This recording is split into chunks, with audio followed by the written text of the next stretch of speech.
হয়, ধনৰ খকে যেতিয়া মানুহক টেটুগুৰিলৈকে ধৰে তেতিয়া মানুহে হিতাহিত জ্ঞান হেৰুৱায়। সেয়া নামঘৰেই হওক, মন্দিৰেই হওক, মছজিদেই হওক, গীৰ্জাই হওক, কেৱল এটাই জানে যে তাৰ নামত আবণ্টিত চৰকাৰী পুঁজিৰ ধন আত্মসাৎ কৰিব লাগে আৰু তাৰ বাদে তেওঁলোকৰ বেলেগ লক্ষ্য একো নাথাকে। আজি মই য'ত উপস্থিত আছোঁ এয়া হৈছে বৰ্তমান গোলাঘাট জিলাৰ ধুডাং কৈৰৈগুৰিত মই উপস্থিত আছোঁ। আৰু ধুডাং কৈৰৈগুৰিত মই কেমেৰাজন প্ৰশান্তক মই দেখুৱাইছোঁ যে এভাগ সত্ৰ, শ্ৰী শ্ৰী ধূপাবৰ সত্ৰ, এই ধূপাবৰ সত্ৰৰ এভাগ নামঘৰ আৰু মণিকূট নিৰ্মাণৰ বাবে 2018-19 চনত 5 লাখ আৰু 2020-21 চনত 10 লাখ, মুঠ 15 লাখ টকা চৰকাৰে আবণ্টন দিছিলে। আৰু সেই সমুদায় ধন ইতিমধ্যে মুকলিও কৰি দিয়া হ'ল। আৰু তাৰ পাছত আপুনি এই নামঘৰ ভাগৰ নিৰ্মাণৰ যদি এবাৰ দৃশ্য চাই তেতিয়া আপোনাৰ চকু কপালত উঠিব। হয়তো এই নামঘৰ আৰু মণিকূট নিৰ্মাণত 5 লাখ টকা এটাও খৰচ নকৰাকৈ ইয়াত যিখন নিৰ্মাণ সমিতি আছিল সেই নিৰ্মাণ সমিতিৰ যিজন সম্পাদক আৰু তাত যিসকল চৰকাৰী বিষয়া কৰ্মচাৰী আছিলে তেখেতসকলে এই 15 লাখ টকাৰ 10 লাখ টকাই হয়তো আত্মসাৎ কৰি এনেদৰে শ্ৰী শ্ৰী ধূপাবৰ সত্ৰৰ এই নামঘৰ ভাগ আধৰুৱা কৰি ইয়াতে এৰিলে। দুখ লাগিছে যে 2018-19 বছৰত মই শ্ৰদ্ধাৰ প্ৰাক্তন মুখ্যমন্ত্ৰী শ্ৰীযুত সৰ্বানন্দ সোণোৱালদেৱে 5 লাখ টকা এটা তেখেতে মোক আবণ্টন দিছিলে। এইটো আন্তঃ ফাণ্ড বুলিয়েই কোৱা হ'বলা। তাৰ পাছত 2021 পুনৰ মই জনামতে 10 লাখ টকা এটা আবণ্টন দিছিলে। কিন্তু দুখৰ বিষয়, অতি পৰিতাপৰ বিষয়, মোৰ কথা কোৱাৰ কোনো মুদেই নাইকিয়া নিচিনা। এই সত্ৰৰ ভাগত দেখিলে মোৰ চকু পানী ওলায়।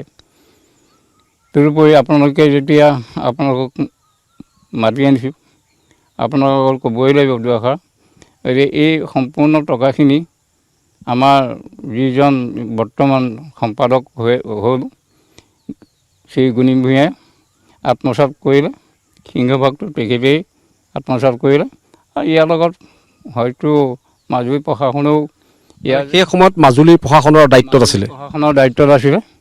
সেই প্ৰশাসনেও হয়তো ইয়াৰ ভাগ অংশ পালে। সেয়েহে মই বহুত জেগাতে এতিয়া মই মাজুলী আয়ুক্তক 5বাৰমান আবেদন জনালোঁ, কিন্তু একো ফল নধৰিলে।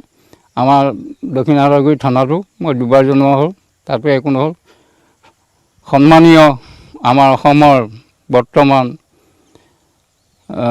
মুখ্যমন্ত্ৰী ডাঙৰীয়া শ্ৰীযুত হিমন্ত বিশ্ব শৰ্মাক সমাদৰ মই 5খনমান আবেদন পঠিয়ালোঁ, কিন্তু